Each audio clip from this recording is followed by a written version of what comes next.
So there I was, floating in the command deck of the UNSC Audacity.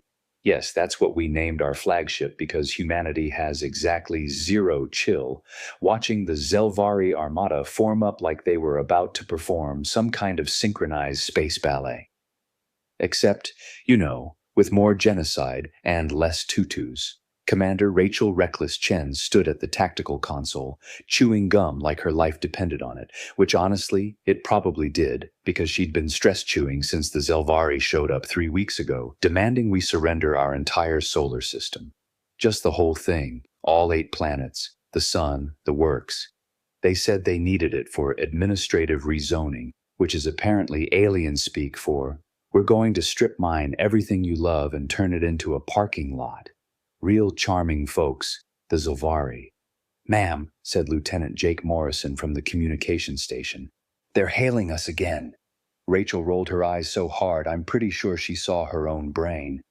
Oh, good. I was wondering when Lord High Pompous Butt would grace us with another lecture about our primitive technology and inevitable demise.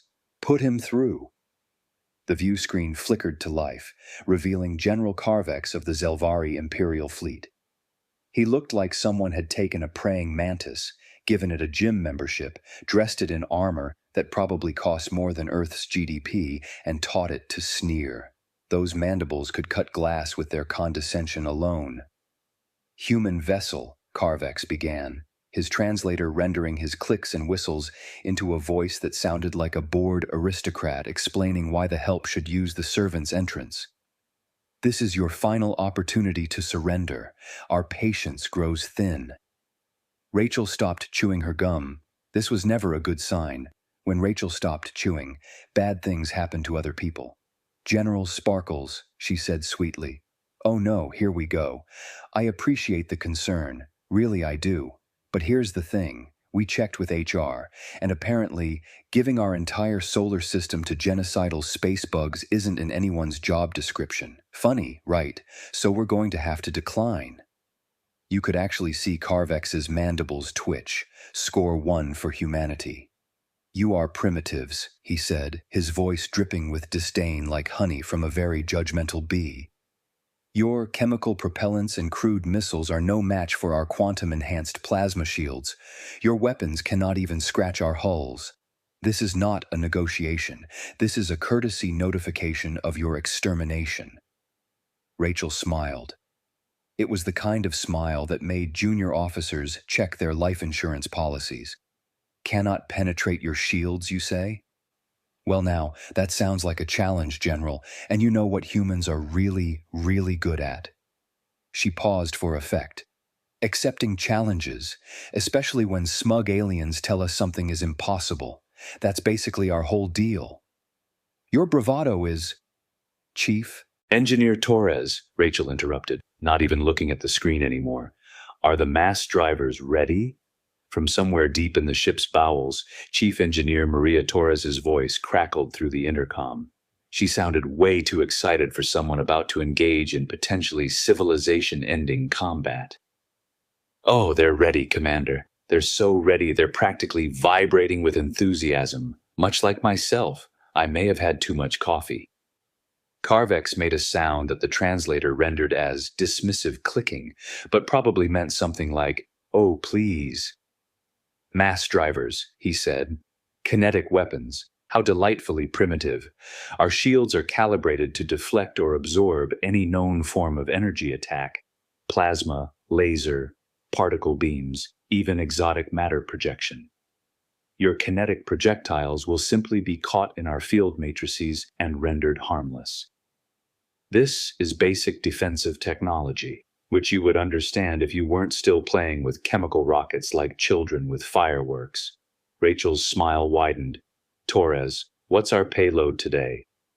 Well, Commander, funny you should ask. We've got these lovely tungsten telephone poles. Sorry, official designation is TC-47 kinetic penetrators, each one weighing about 8 tons and currently being accelerated to 0.05 C by our newly installed railgun system. You know, the one we definitely didn't build specifically because we were worried about shields that could absorb energy weapons. Pure coincidence. The general's mandibles spread in what was probably the Zelvari equivalent of a laugh. 0.05 C, 5% the speed of light. Impressive for your species, I suppose. But you clearly do not understand how shield technology works. The faster the projectile, the more time our field generators have to calculate interception vectors and apply counterforce. Your telephone poles will stop dead before they even touch our hulls. Huh, Rachel said, examining her fingernails like she was considering a manicure rather than intergalactic war. Torres, run the math for the general, would you? I want to make sure he understands what's about to happen. Seems only sporting. Torres sounded like she was grinning through the intercom. Absolutely, ma'am. So General Carvex, an 8-ton projectile moving at 0.05 C, possesses kinetic energy of approximately 3.6 times 10 to the 19th joules. For context, that's about 850 billion tons of TNT equivalent per projectile. And we have 6 railguns. Want to guess how many projectiles we can fire in the next 30 seconds? There was a pause. A glorious, beautiful pause where you could practically hear the general's tactical computer screaming. That is, your calculations must be incorrect. No species would build a weapon so crude, so brute force, so lacking in elegance. So human, Rachel offered helpfully. Yeah, we get that a lot. The thing is, General, humans discovered nuclear weapons before we discovered controlled fusion. We figured out how to split atoms for bombs decades before we could use them for power generation. We're really, really good at breaking things. It's kind of our specialty. We're the species that looked at the atom, the fundamental building block of matter, and thought, but what if we hit it really hard? So when you showed up with your fancy energy shields, we didn't try to out-tech you. We just thought, what if we throw bigger rocks? Primitive, Carvex spat. Effective, Rachel countered. Torres, load tubes 1 through 6. Let's give the general a demonstration. Single shot, targeting the lead dreadnought's command spire. With pleasure, Commander. The ship hummed. Actually hummed.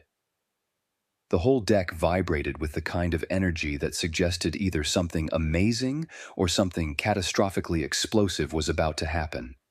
With human engineering, it was honestly 50-50. You waste your ammunition on posturing, Carvex said, but there was something in his voice now. Uncertainty, concern, the dawning realization that maybe picking a fight with the species that invented the Darwin Awards wasn't his smartest move.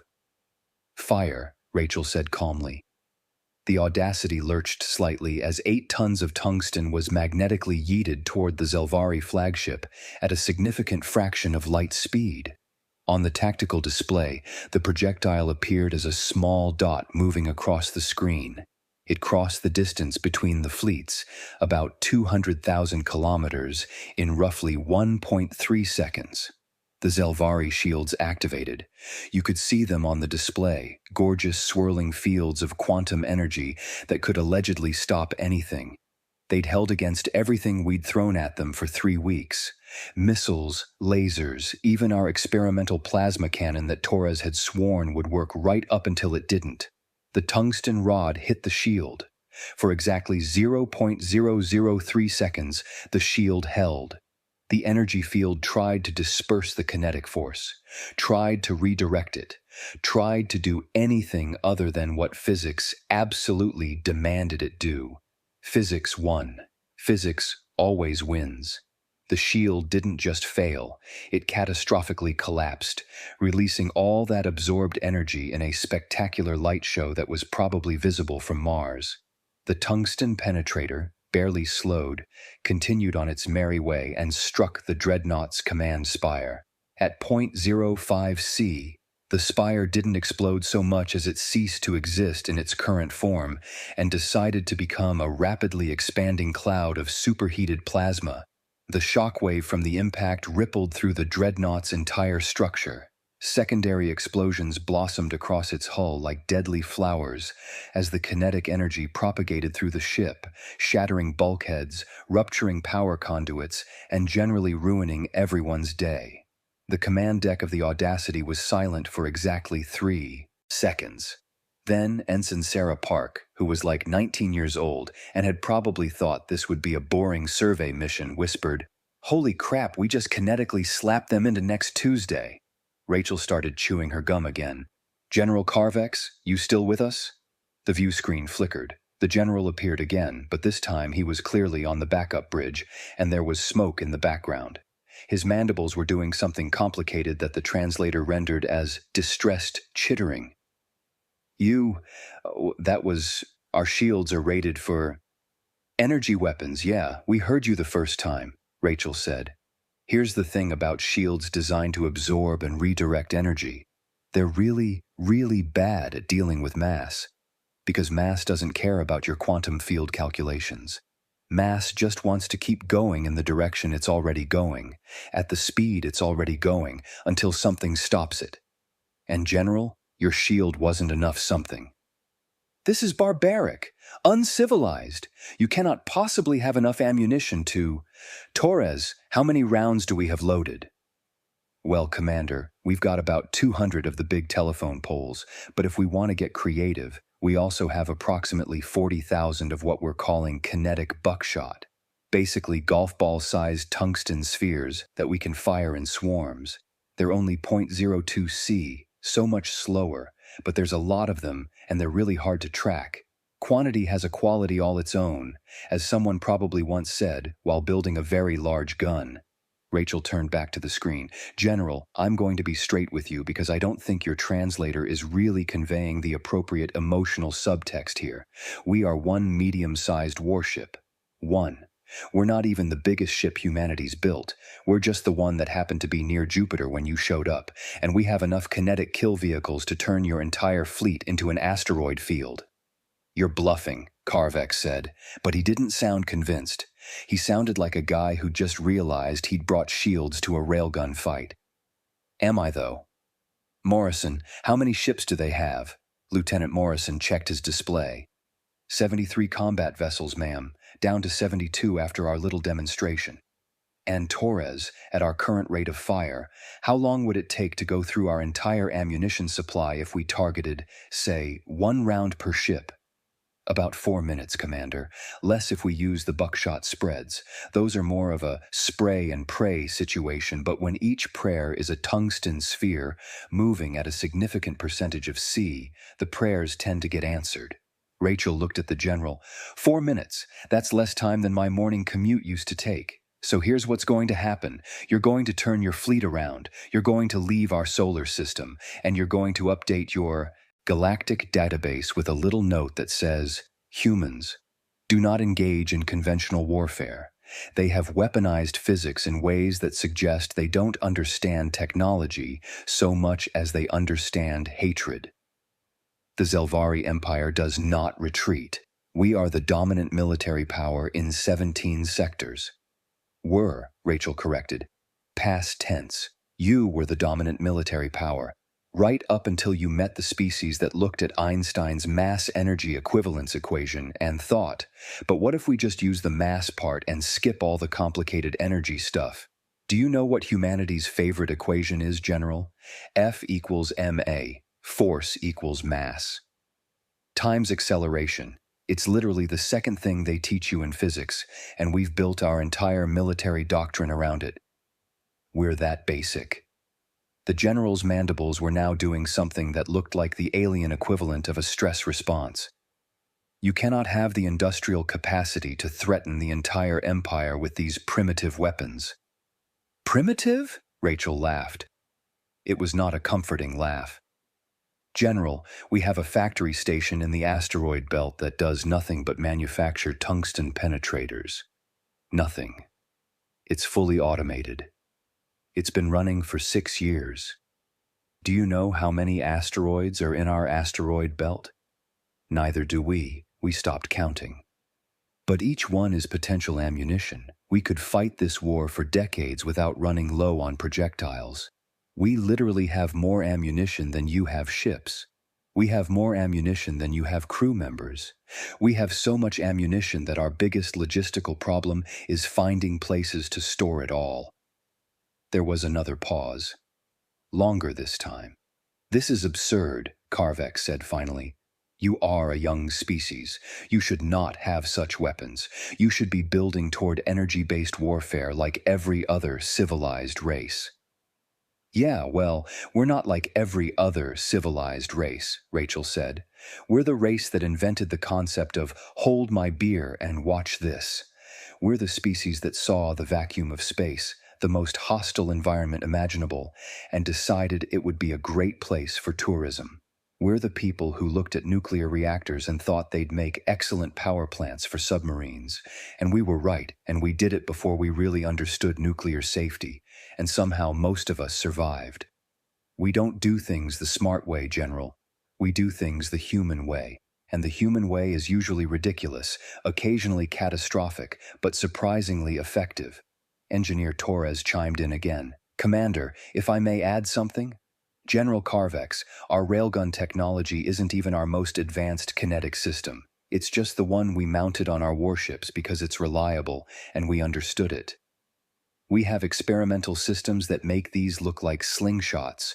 We're working on gravity-assisted launchers that could hit point 2C.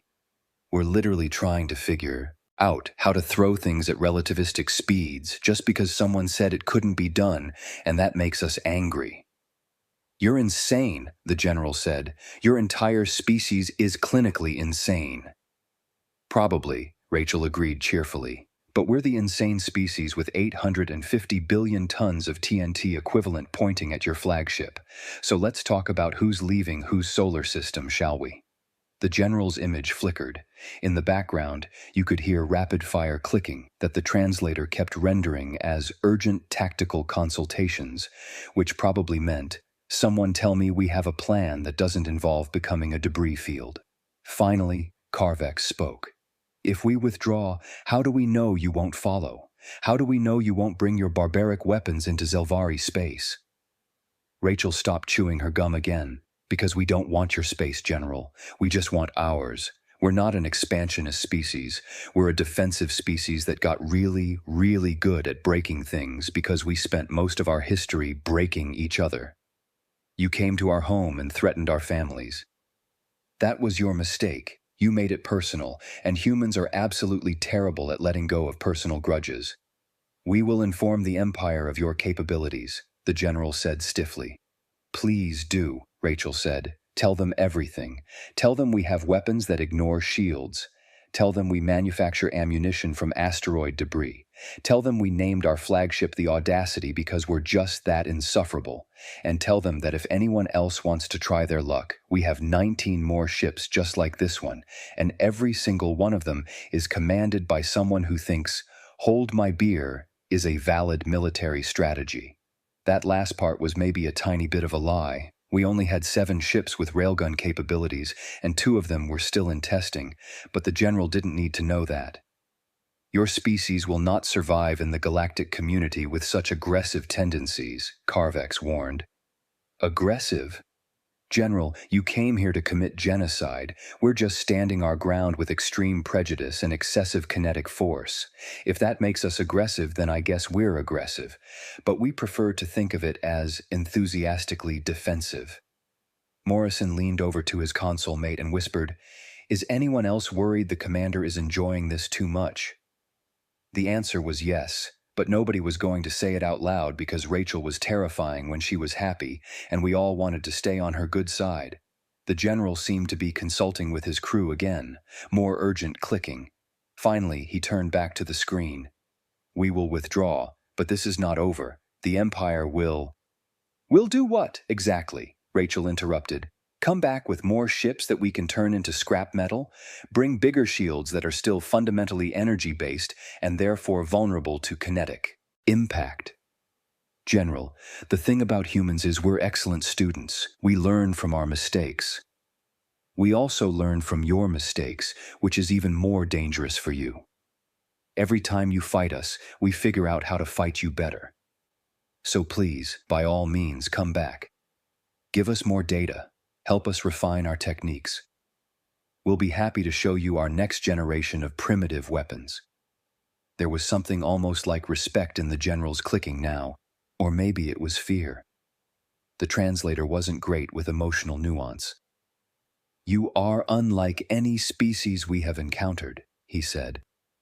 "We get that a lot," Rachel said, "usually right before we do something incredibly stupid that somehow works. It's our brand." The view screen went dark. On the tactical display, the Zelvari fleet began to turn. Slowly, reluctantly, like kids leaving a playground when mom says it's time for dinner, they started moving away from Earth. The command deck erupted in cheers. Ensign Park was crying. Morrison was hugging the communications console. Somewhere in engineering, Torres was probably doing a victory dance that involved too much coffee and not enough safety protocols. Rachel just stood there, chewing her gum, watching the alien fleet retreat. "Ma'am," Morrison said when he'd recovered from his console embrace, "did we just win?" "Lieutenant," Rachel said, "we didn't just win. We won by being too stupid to know we should have lost. We won by ignoring every rule of modern warfare and going back to basics.